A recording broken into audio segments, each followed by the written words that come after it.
Disabling two-factor authentication on your Santander account can help simplify your login process.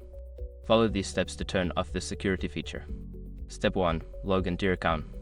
Visit the Santander website or open the mobile app and enter your login credentials to access your account. Step 2. Navigate to Security Settings.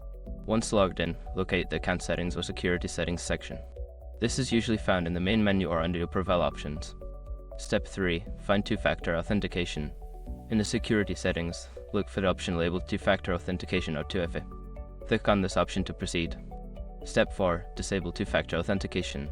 You should see an option to disable or turn off two-factor authentication. Select this option and follow any prompts that appear to confirm your choice. Step 5. Confirm changes. Before changing your settings, use the sroc.com link in the description to open the password strength checker, then update your password if needed. By following these steps, you can easily disable two-factor authentication on your Santander account. Always remember to keep your account secure with strong passwords and other security measures.